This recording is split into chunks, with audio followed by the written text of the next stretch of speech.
ఇంతవరకు మమ్మల్ని కాపాడిన దేవా, ఇంతవరకు మమ్మల్ని పోషించిన దేవా, ఇంతవరకు మా దేశాన్ని రక్షించిన దేవా, యుద్ధాల నుంచి కాపాడిన దేవా నీకు వందనాలు ప్రభువా.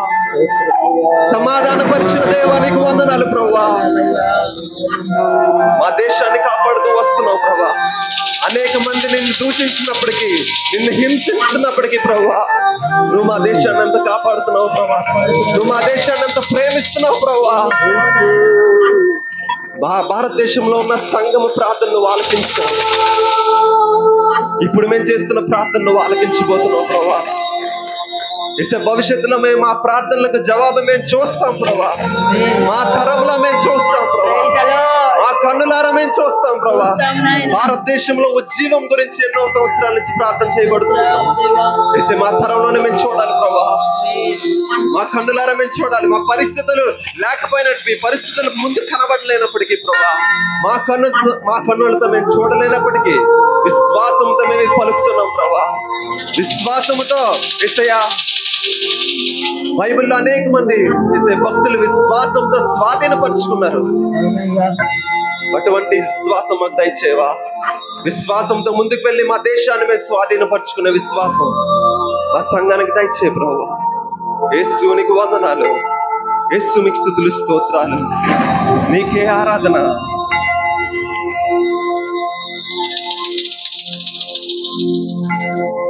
महिमा नीके प्रभु, घनता नीके प्रभु, महिमा नीके प्रभु, घनता नीके प्रभु। యేసయ్యా, महिमा घनता नीके भावము నీకే ప్రభు. అందరం చెప్తావా? స్తుతియు మహిమ ఘనతను ప్రభావము.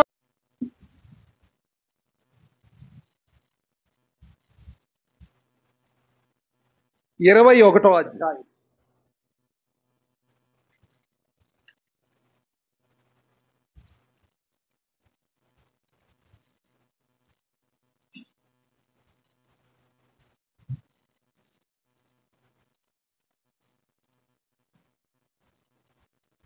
మత్తయి సువార్త 21వ అధ్యాయములో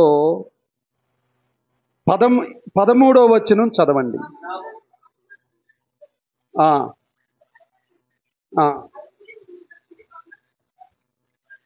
చాలు. హల్లెలూయా, హల్లెలూయా, హల్లెలూయా, హల్లెలూయా. మన ప్రభువైన యేసుక్రీస్తు, మన తండ్రి, మన రక్షకుడు, మన విమోచకుడు, మన ప్రాణప్రియుడు, మన తండ్రి, మన దాత, మహాదాత, సృష్టికర్త, ఆయన శరీరధారి అయి ఉన్న దినములలో, ఆ దినములలో మరి ఆయన్ని గాడిద మీద, గాడిద పిల్ల మీద, అంటే గాడిద మీద ఊరేగిస్తూ హోసన్నా హోసన్నా పాటలు పాడిన తర్వాత, దేవాలయంలో అడుగు పెట్టిన తర్వాత, దేవాలయంలో అడుగు పెట్టగానే దేవాలయం అంతా దొంగల గుహగా ఉంది. ఆ రోజుల్లో దేవాలయం ఎలాగుందండి? దొంగల గుహగా ఉందట. వ్యాపారం జరుగుతుంది, వ్యాపారపు ఇల్లుగా ఉందట. ఆ రోజుల్లో దేవాలయం అట వ్యాపారపు ఇల్లు అట. ఏ ఇల్లు అండి? వ్యాపారపు ఇల్లు. దేవాలయం అట వ్యాపారపు ఇల్లుగా మారిపోయిందట. అంతేకాదు దొంగల గుహగా మారిపోయిందట. అంటే ఒక దగ్గర దొంగల గుహ, ఒక దగ్గర వ్యాపారపు ఇల్లు. హల్లెలూయా. ఎందుకు వ్యాపారపు ఇల్లు? అందులో వ్యాపారం జరుగుతుంది. శాస్త్రులు, పరిసయ్యులు ఆ దేవాలయ భాగమంతటిని మరి ఎవరికి ఇచ్చారంటే వ్యాపారస్తులకు ఇచ్చారేమో. లోపల అన్ని అమ్ముతున్నారు. అందుకే యేసుప్రభు వారు అంతా చూసి తట్టుకోలేక అక్కడ కొరడాలు తీసి ఒక్కొక్కరిని కొట్టి కొట్టి బయటకు పంపించారండి. నా తండ్రి ఇల్లును మీరు ఎందుకు వ్యాపారపు ఇల్లుగా చేశారంటూ, దొంగల గుహగా ఎందుకు చేశారు? బాధపడిపోయారండి యేసుప్రభు వారు, తట్టుకోలేకపోయారండి. ఈరోజు ఒక పాయింట్ ఏంటంటే మనం నేర్చుకోవాల్సింది, దేవాలయము వ్యాపారపు ఇల్లుగా ఉండకూడదు. హల్లెలూయా. దొంగల గుహగా ఉండకూడదు. పూర్వము మనుష్యులు, ఆదిమానవుడు ఆదాము అలాగా ఆ దినాల్లో ఇల్లు లేవు, గుహల్లో నివసించుంటారేమో మనకు తెలియదు. అయితే ప్రియ దేవుని బిడ్డలారా, ఈ కడవర దినాల్లో మనం చూస్తున్నాము, దేవాలయం అనగా దేవుని ఇల్లు, దేవుని ఆత్మ సంచరించే స్థలం, ప్రార్థించే స్థలం అని ఉంది అక్కడ. ఏ స్థలం అండి అది? ప్రార్థించే స్థలం. నా మందిరము ప్రార్థనా మందిరం అనబడును. హల్లెలూయా. మందిరము అంటే ఏంటండి? ప్రార్థనా స్థలం, ప్రార్థనా ఇల్లు, ప్రార్థనా స్థలం అంటే ఇది ప్రార్థించే స్థలం. ప్రార్థించే స్థలములో వ్యాపారము జరగకూడదు.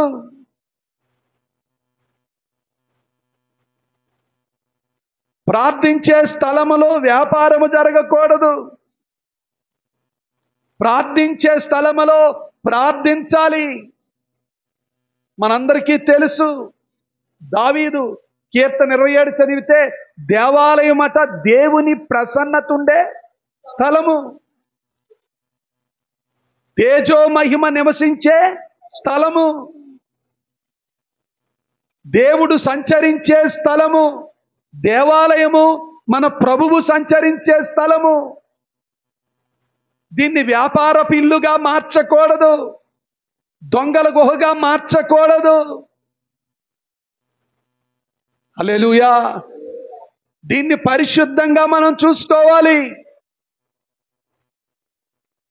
ఇక్కడ పరిశుద్ధ కార్యక్రమాలు జరగాలి.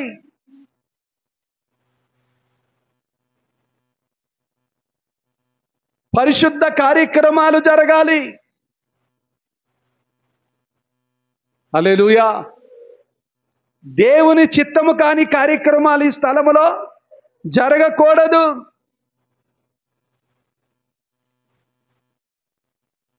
ఇది క్రొత్త నిబంధన అయినప్పటికీ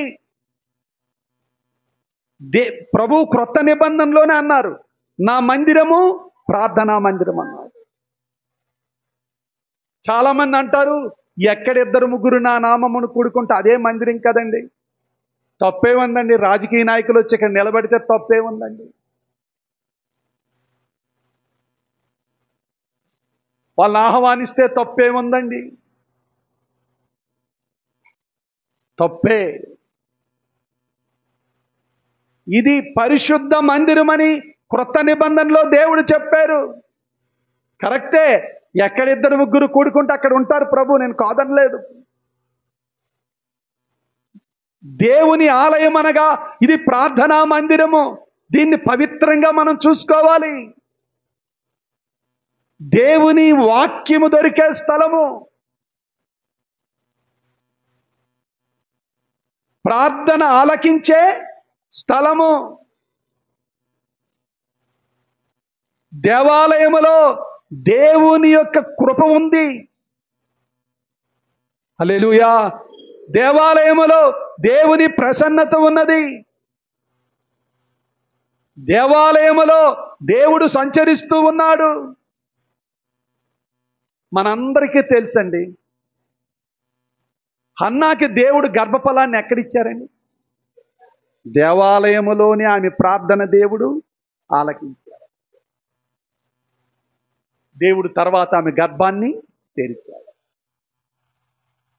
హల్లెలూయా. శిశువైన యేసు ప్రభువుని సుమియోని ఎక్కడ దర్శించాడండి? దేవాలయములోనే. అన్న అనే స్త్రీ యేసు ప్రభు వారిని ఎక్కడ చూసింది? దేవాలయములోని. యేసు ప్రభువుకి ధర్మశాస్త్రం ప్రకారము కార్యక్రమాలు చేసింది ఎక్కడండి? దేవాలయములోనే. అందుకే దేవాలయానికి మనం ఎప్పుడు తక్కువ స్థానము ఇవ్వకూడదు. దేవాలయాన్ని హెచ్చించాలి. దేవాలయం అనగా ప్రార్థించే స్థలము. దేవాలయంలోకి వస్తున్నామంటే భయపడాలి, వనకాలి. అమ్మో, ఇక్కడ దేవుడు ఉన్నాడు. అలాగే దేవాలయ ప్రాంగణంలో కూడా ఆయన సంచారం చేస్తుంటాడు. కనుక మనం అపవిత్రమైన కార్యాలు ఈ ప్రాంగణాల్లో చేయకూడదు.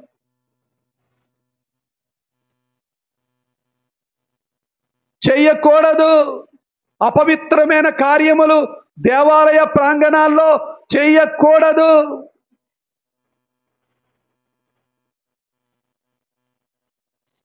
ఇశ్రాయేలీయుల మధ్య ఎవరు సంచారం చేశారండి? దేవుడే. ఎలాగా?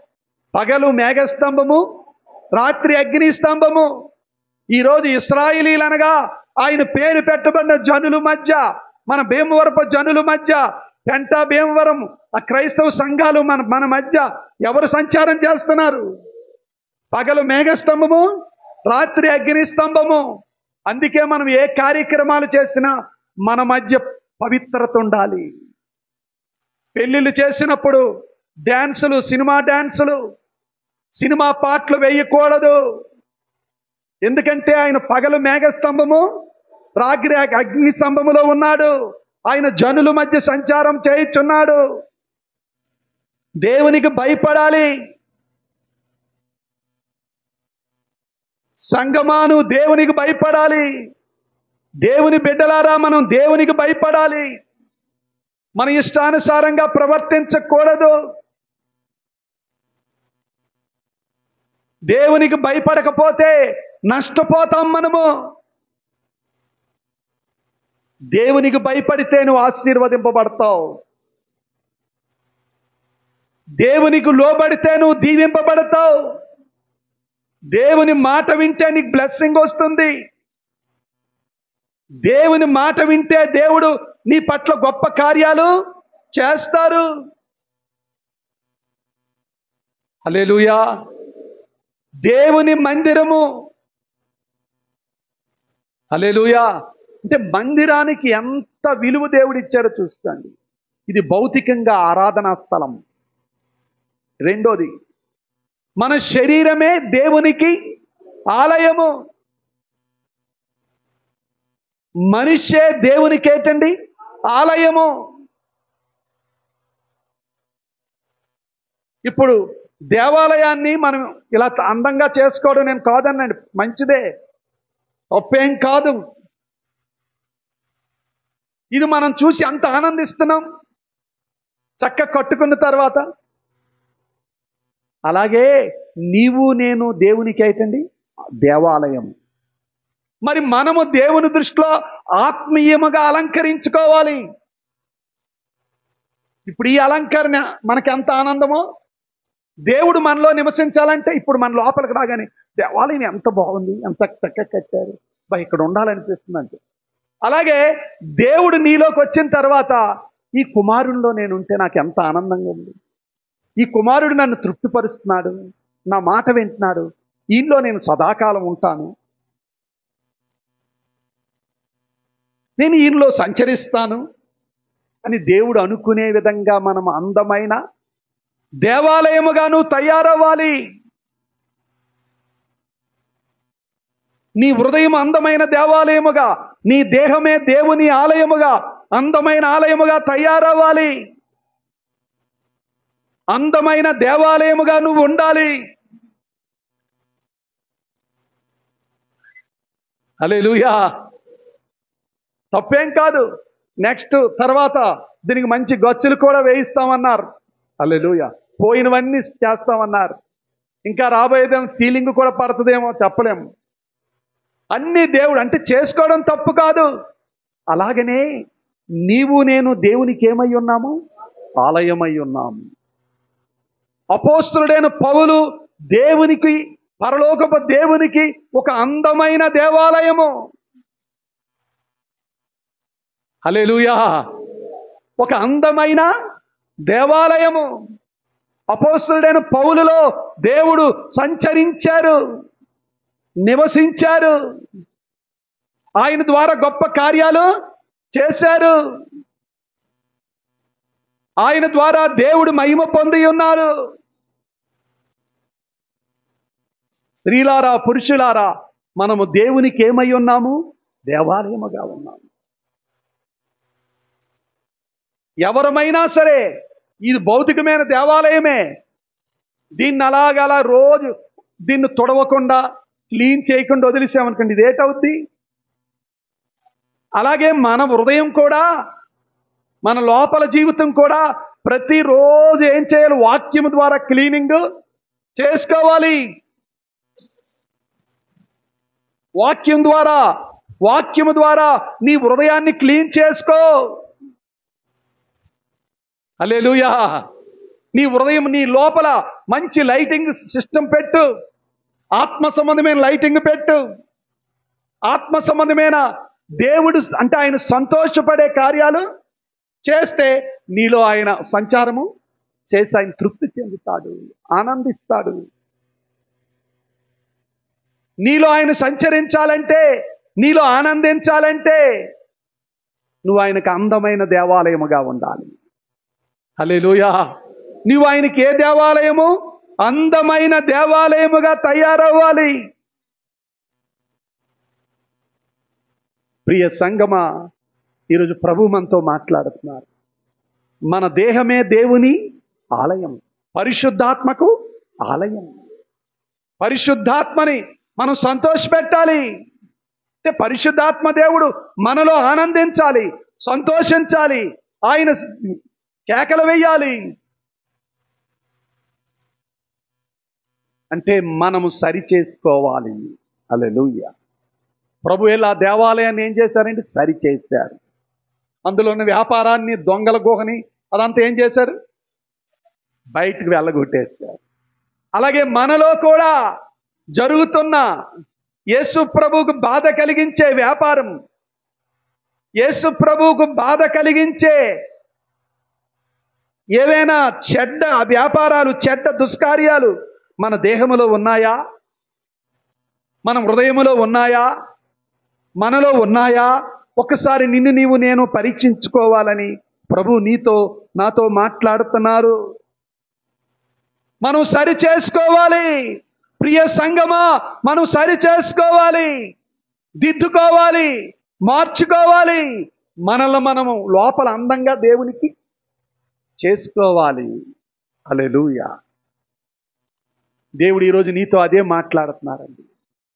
నీవే దేవునికి ఒక అందమైన దేవాలయం. ఆయన నీలో సంచరించులాగన, నీలోకి ఇలా రాగానే ఆయన తన్మయుడై నా కుమారుడా, నా కుమారుడా అని ఆయన నీతో నా కుమార్తె, నా కుమార్తె అని నీలో ఆనందించే దేవుడు. యెహోవా నీ యందు ఆనందించాలి. దావీదు గురించి దేవుడు ఏటన్నారంటే, ఆయన నాకు హృదయానుసారుడు. దావీదులో దేవుడు నివసించారు.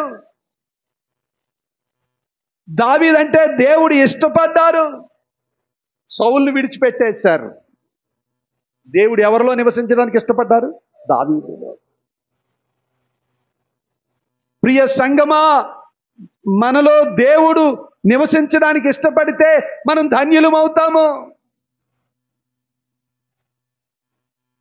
మీరు ఎక్కడికైనా వెళ్ళండి, ఇల్లు అద్దెకి 10,000 రూపాయలు అన్నాం అనుకోండి, ఆ ఇల్లు దానికి తగ్గట్టుగా లోపలంతా 10,000కి అద్దెకి తగ్గట్టుగా ఉంటే, మా ఇల్లు బాగుందండి, 10,000 పోతే పోయింది, ఎంత బాగుందండి అని దిగిపోతారు.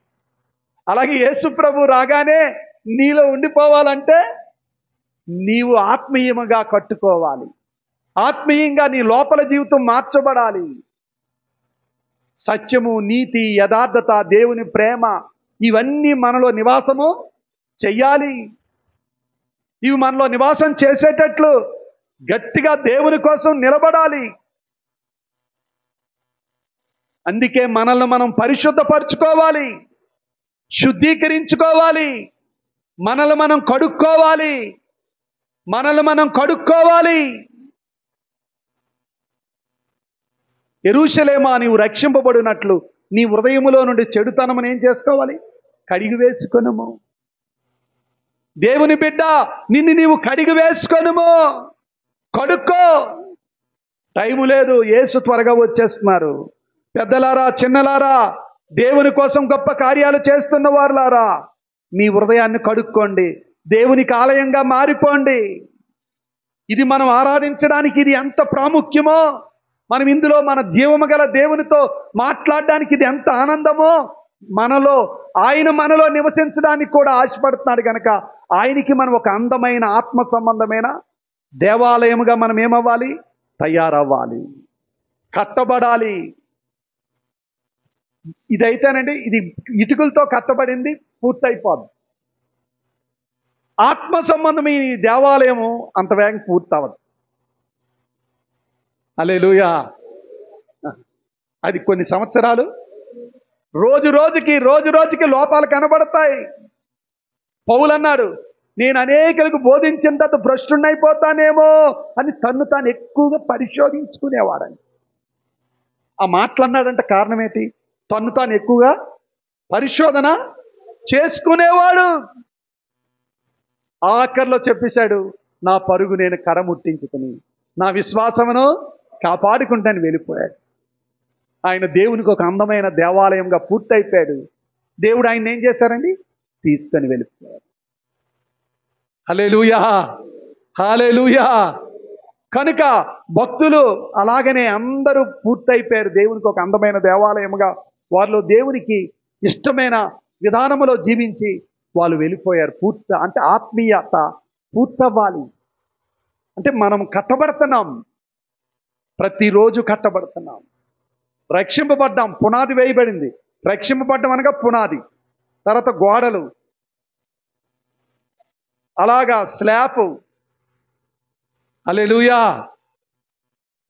మీకు చెప్పాను ఒకసారి, ఎప్పుడో నేను, డాక్టర్ పాలెంచ గారి శిష్యుడు ఒక ఆయన చనిపోయాడు. చనిపోయిన తర్వాత పరలోకం, అంటే ఆయన భార్య అంటే చనిపోయాడు. అలా భార్య చనిపోయింది. భార్య చనిపోతే భార్య మీద ఆయనకి ప్రేమ ఎక్కువ.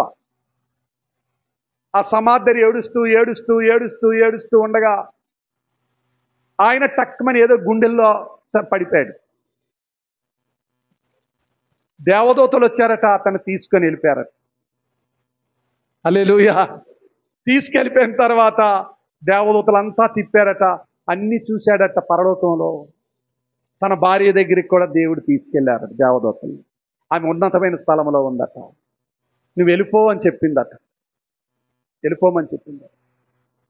వెంటనే అది కాదు, నా ఇల్లు ఎక్కడుంది, నా స్థలం ఎక్కడుంది, నా ఇల్లు చూపించండి అన్నారు. దేవదూతలు తీసుకెళ్లారట, స్లాబ్ వేయబడలేదట. అందుకే నువ్వు వెళ్ళిపో, కిందకి వెళ్ళిపో అని చెప్పారు. ఇలాగ సమాధి అతన్ని ఇంకా పెట్టిలో పెట్టి గోతులో పెడుతున్న టైంకి లెగిసిపోయాడు. అందరూ పారిపోతున్నారట. ఇది జరిగిన సంగతి అండి, ఇది జరిగిన సంగతి. డాక్టర్ పాలియాంగ్జో గారి జీవితంలో తన శిష్యుడు ఇది జరిగింది. రైన్హార్డ్ బాంకే గారి టైంలో ఒక చచ్చిపోయిన శవమును, కుట్లు కుట్టించిన శవం కూడా ఏమైంది? లెగిసిపోయింది. హల్లెలూయా. అంటే మనకు అక్కడ తయారవ్వాలంటే ఇక్కడ మనం అందంగా, అంటే ఇక్కడ ఆత్మీయ జీవితం ఎంత చక్కగా కట్టుకుంటే మంచి క్రియలు కూడా ఉండాలట. స్లాబ్ వేయబడాలంటే నువ్వు మంచి క్రియలు చేయమని చెప్పారు. అల్పులేని నా సహోదరులో మీరు ఒకనికి చేసి తిరిగి మంచి క్రియలన్నీ భూలోకంలో ప్రతి వ్యక్తి సేవకుడైతే అందరం చేయాలి. అప్పుడు అక్కడ మనకు ఆ పని పూర్తయిపోతుంది. హల్లెలూయా. ఆ సేవకురాలట సువార్తలో ఎక్కడో తల మీద కొట్టిశారట.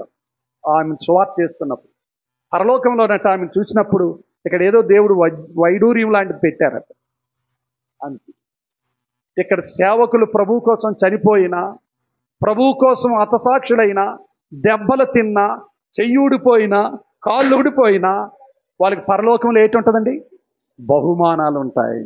హల్లెలూయా. వాళ్ళకి పరలోకంలో ఏంటుంటాయి? బహుమానాలు ఉంటాయి. అంటే మనము దేవునికి ఒక మందిరము. మనం బాగా కట్టబడాలి, ఆత్మీయంగా కట్టబడాలి. అందంగా కట్టబడితే మనం ధన్యులమవుతాం. హల్లెలూయా, హల్లెలూయా, హల్లెలూయా, హల్లెలూయా. కనుక ప్రియ దేవుడు మనకు ఆయుష్ ఇచ్చారంటే మనం కట్టబడుతున్నాం. ఇంకా మంది లోపాలు ఉన్నాయి. కనుక మనం ఏదవ్వాలి? ఆత్మీయంగా పరిపూర్ణతలోకి రావాలి, మందిరంగా కట్టబడాలి. అదే దేవుడు ఈరోజు నీతో మాట్లాడుతున్నారు, నాతో మాట్లాడుతున్నారు. నాకు దేవుడు బోధిస్తున్నారు, మీకు బోధిస్తున్నారు, మనందరికీ బోధిస్తున్నారు. ఇంకొక సత్యం చెప్తున్నాను. నేను అనేది చనిపోతే కానీ ప్రభువు మనలో సంపూర్ణంగా నివాసము చేయలేరు. నా ప్రార్థన వలనే యుద్ధం ఆగిపోయింది, నా ప్రార్థన వలన ఇదంతా జరుగుతుంది, ఇదంతా పచ్చి సైతాను బోధ. చెప్పాను, ఇందాక చెప్పాను కదా, దేవుని కృప వల్లనే అనే పదం వాడకపోతే నువ్వు నేను వేస్ట్ అండి. హల్లెలూయా. అందుకే మనము ఈఎం బౌండ్స్ గారి పుస్తకాలు మటుకు ప్రతి వారు చదవాలని. సేవకులు ఎన్ని పుస్తకాలు రాశారో తెలియాలి, టాప్ పుస్తకాలు చదివితే తప్పనిసరిగా ఒక వ్యక్తిలో రూపాంతరము వస్తుందండి. కనుక దేవుని కృప వలనే మనందరం కృపలో. ఇదే మాత్రం అండి, మనం చేసిన ప్రార్థన మాత్రం అండి, ఏటీ లేదు. దేవుని కృప, కృపలో దేవుడు దయ చూపిస్తున్నారు. మనం ప్రార్థించగలుగుతాం, వెళ్ళగలుగుతాం. ఆయన కృప. మనకంటే కొండల్లో, గుహాలలో, హిమాలయ పర్వతాల్లో ఎక్కడెక్కడో రహస్యంగా కన్నీళ్లు కారుస్తూ దినములు ఎక్కడెక్కడో ప్రార్థిస్తున్న వారు ఉన్నారు. దేవుని కృపను బట్టి ఆ దైవజనులు, ఆ భక్తులు, ఆ విశ్వాసులు ప్రార్థన దేవుడు ఆలకిస్తున్నారు. అందుకే దేవుడు కార్యాలు మనలో కూడా దేవుడు పనిచేస్తున్నాడు. టిఎల్ ఆస్బార్న్ కాదు, ఎవరంటే దక్షిణాఫ్రికా నుంచి వచ్చారు, పాల్ గారు తీసుకొచ్చారు. ఆయన పేరేంటారు?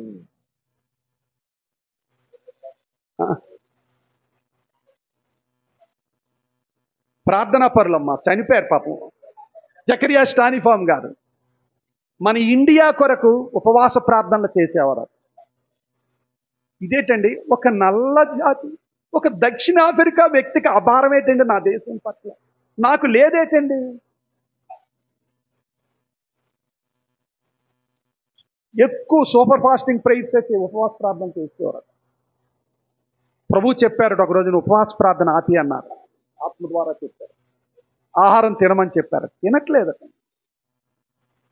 ఇండియాలో ఉద్యమం రావాలి, ఇండియా రక్షింపబడాలి, నేను ఇండియా కోసం చేసిన ప్రార్థన ఆలకించానని చెప్పారు.